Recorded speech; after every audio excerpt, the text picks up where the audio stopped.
I'm Vin. I'm Sori. That's Booby. And Vita and Chip and Culpy. Shout out to Penta Penguin. Penta Penguin. Yep. This is, what is this? Satan's Fall? Satan's Fall. Okay. It's by Mercyful Fate. We've done a couple Mercyful Fate songs, haven't we? Yeah. Okay. Yeah. So this one is The Fall of Satan. I wonder what this is going to be about. Okay. Mercyful Fate. And this big homie Penta Penguin? Yep. What did he do? This is the He's done a couple of these with us. The underground, what is it? What? You get the local band. The local band does the... Yeah. Yep. Yeah.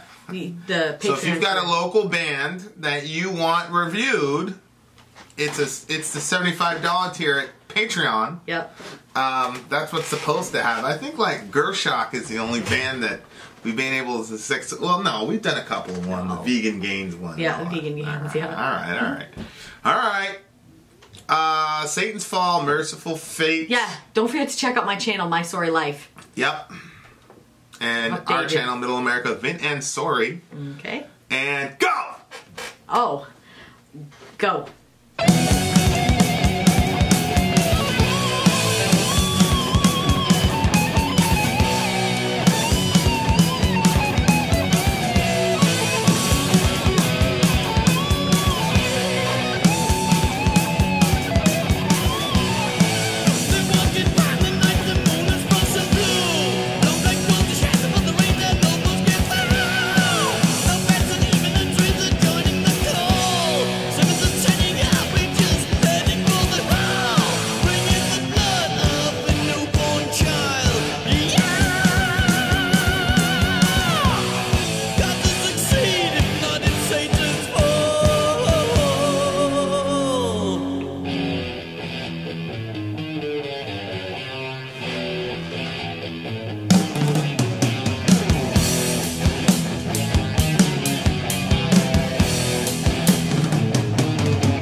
Totally because it's on regime.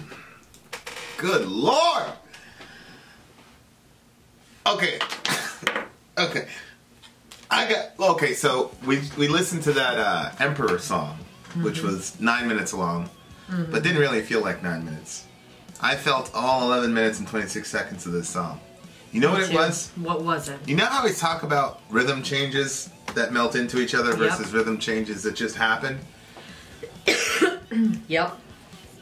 They were just like, it just seemed like a collage. It seemed like they were all chilling in the studio, and they're like, ooh, I like that riff. Ooh, I like that riff. Ooh, I like that riff. And they just cobbled a bunch of riffs together for 11 minutes. And there were not a lot of transitions or middle melting thingamajiggies.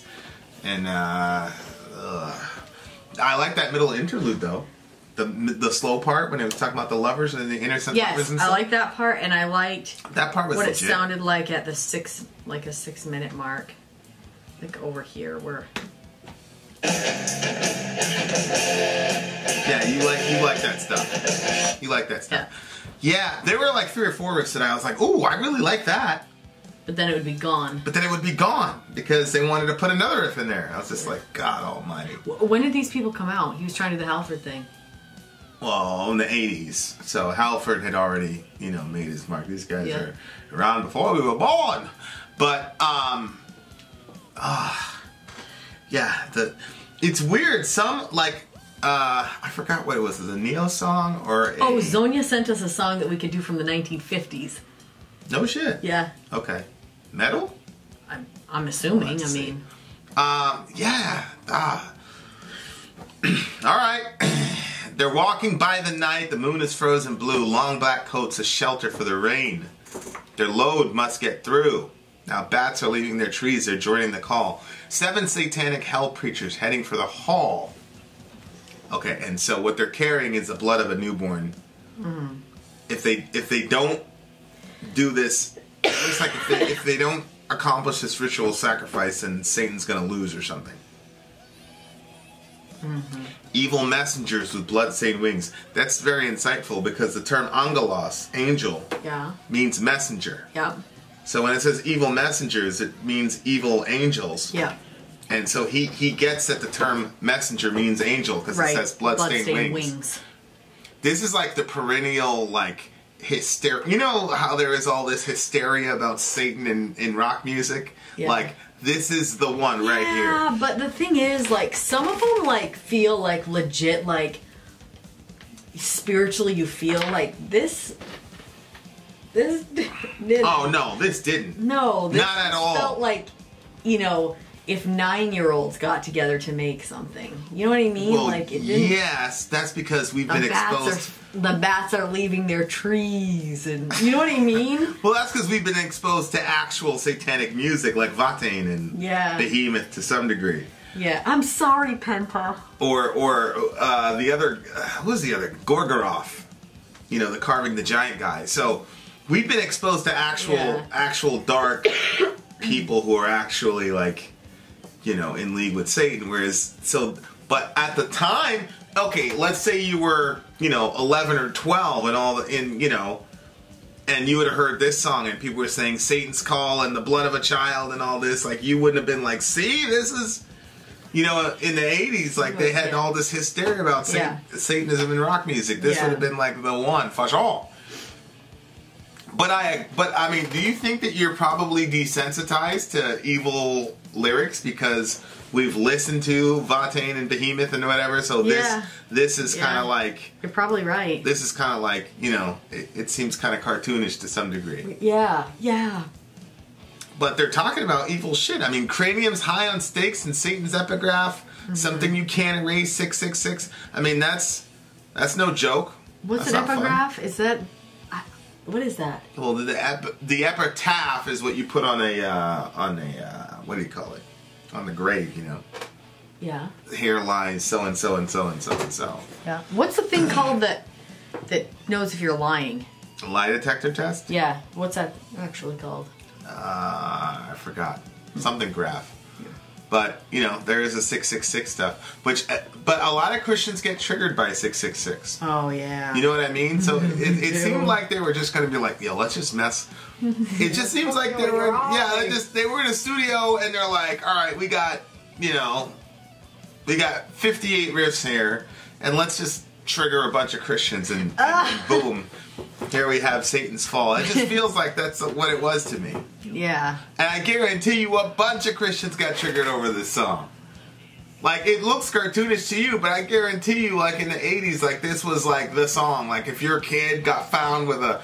How many, exorcisms do you think happened because this CD was discovered under some poor kid's bed?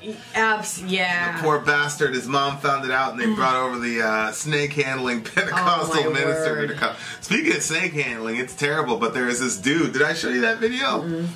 He was messing with this rattlesnake, and the rattlesnake bit him, and he starts leaking all over the place. And he's still holding on to the rattlesnake, and then, of course, the venom starts to circulate, and he's, passing out, and he's like, shut off the camera. It's the last thing you hear. But it was ridiculous. What happened to him? I'm sure he made it, because they said that he was... he was fading out. He was like, shut off the camera, and his whole shirt was, bloody or whatever, and his dad died that way. What the heck? Yeah, so... but yeah, I can just imagine so many kids having to answer for this. It really makes you wonder, like, what type of parents would we have been in the 80s? With all that hysteria, like, how would we have handled that? I know, yeah. Because I think me and you would have had some conflicts because you're more on that side of things where it's like you and my mom were kind of. I felt like my mom gave demons too much credit. Oh yeah, I always used to do that. Yeah, and I felt like you were like that type of person, and I was kind of like, like I don't think that you should like openly invite the devil, but I'm not sure that this song is an open invitation to the devil. Like, well, it's like I said before, like in my previous life, before you and I were together, like.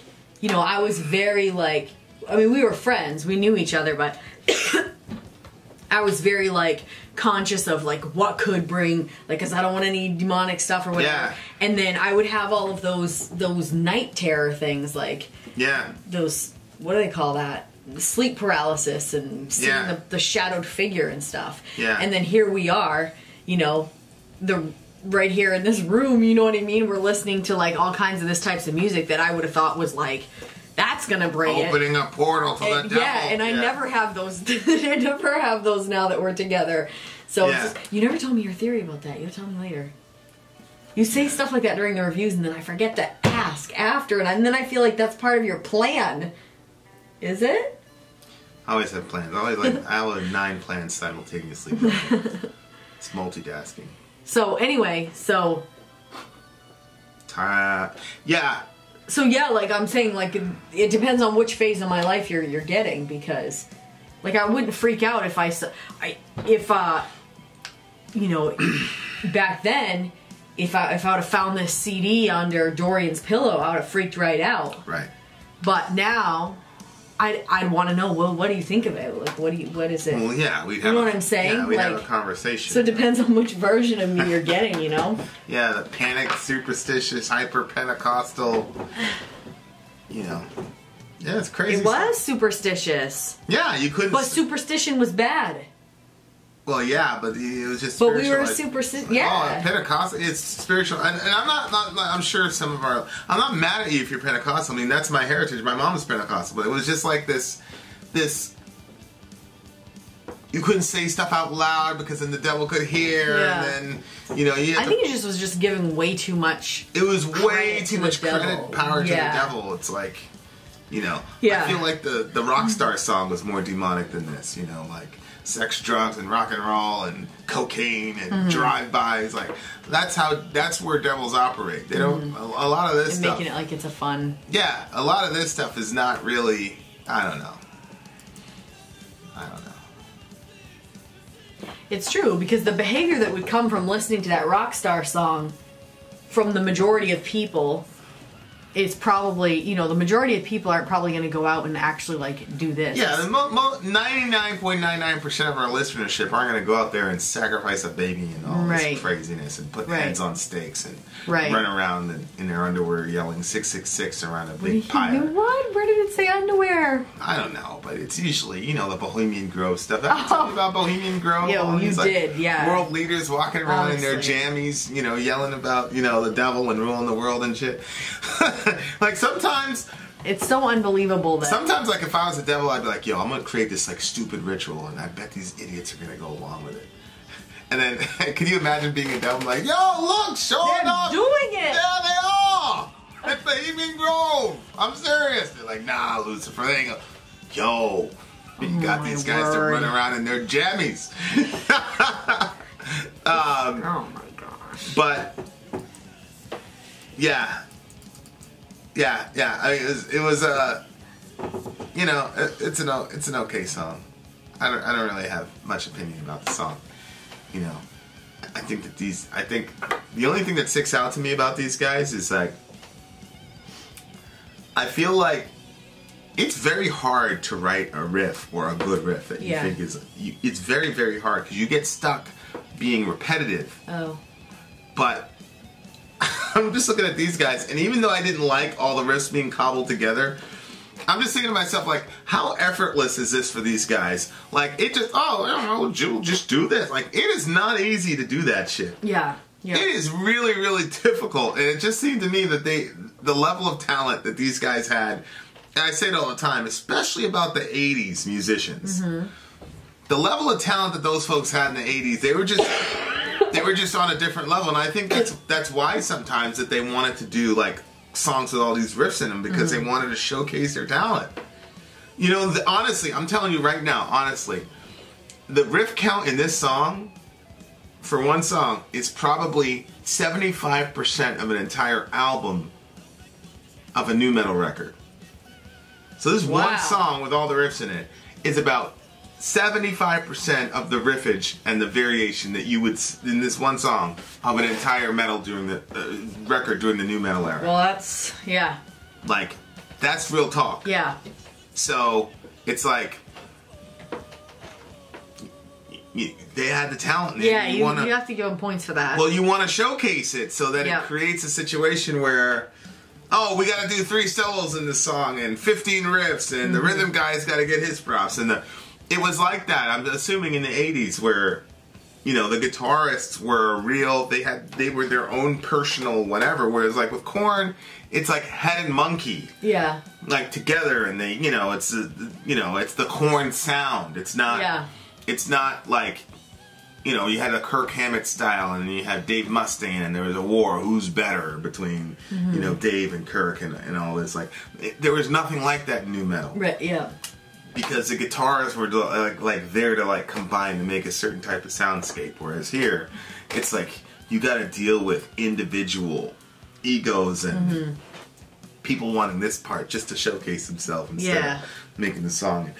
And you know, sometimes it works out and sometimes it didn't. I don't think that they pulled it off this time. When you have 28 riffs on a song, I mean, I don't know what the count is, but there was a lot of them. Yeah, there was. I don't know. What'd you give the song? Oh gosh, I'm so sorry, Penta, but it's like a 4 or a 5 for me. Yeah, it's a solid 6 for me. Solid 6. We've listened to a couple Mercyful Fate ones, and I think this is probably my least favorite one. Yeah. There was one, was it? No, Halloween. The name of the band was Halloween. Yeah. And I was talking about Halloween, and that was a fun song. But this one, I'm sorry. Man, bag of shells. I feel bad. What did I give it? You gave it a 6. Why do you feel bad? Because he's been trying so hard to get us one that we would be like, it's a 10. Oh, really? You know, yeah, he's done it a couple of months, you know. Well, which one did we listen to before from Penta? I don't think that I actually keep that in the list. Like, I don't think I write which... Yeah, I just said that we did the song reviews, but... Right. Like, I'd have to click on each one of these to see which one it was that we did. He probably, here's another Mercyful Fate one. I wonder if this was him. See, at the beginning I wasn't putting people's names in it either, so you know, and I don't know. I feel bad, but what can I do? Here, this one was Penta. Queen, Death on Two Legs. Do you remember that review? Yeah. All right. Vin out. Sori out. Gone.